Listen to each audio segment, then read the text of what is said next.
I tried calling out Remy's name, but he still didn't respond at all. I rushed forward to check on him, only to discover that I had accidentally killed Remy with my own hands. My first instinct was to turn and run away, but I hadn't gotten very far when I suddenly stopped in my tracks. What I saw before me instantly sparked a bold idea, so I immediately returned to the scene, using all my strength to lift Remy's body. I quickly made my way to that rock crevice I had discovered by accident.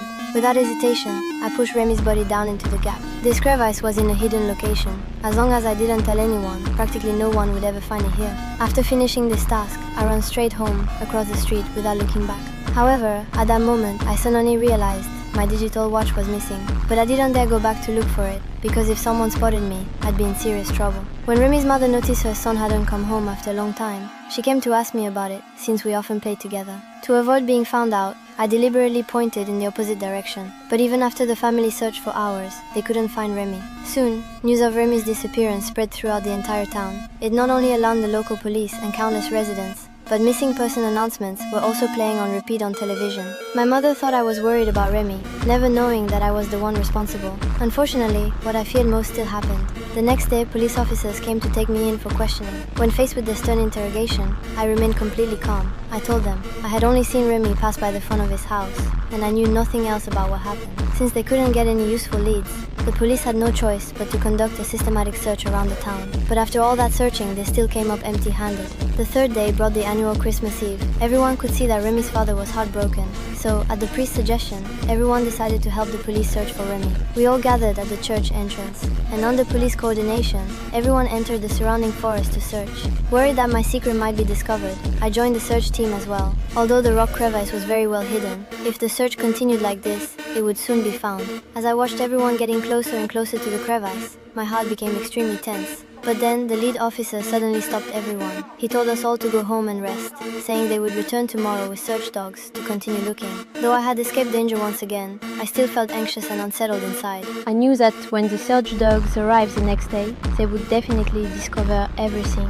I had planned to confess everything to my mother, but after hesitating repeatedly, I went back upstairs instead. When my mother saw what I was doing, she thoughtfully chose to remain silent. But that night something unexpected happened. Outside, fierce winds were howling with thunder and lightning. The town was hit by a once-in-a-century storm. Terrified, I quickly slammed the door shut. My mother was just about to come comfort me when suddenly a large tree crashed through the window, hitting her right in the head. She immediately collapsed to the ground, unconscious. Just as I was panicking, raging flood water suddenly burst through the door into the house. To prevent my mother from being swept away by the flood, I wanted to drag her upstairs, but I simply didn't have the strength. Fortunately, my mother regained consciousness just in time, and we managed to climb the stairs together, escaping disaster. By the next morning, the entire town had been destroyed. This caused massive damage to the town and resulted in casualties. Since everyone was busy with disaster relief and rescue efforts, the search for Remy was put on hold.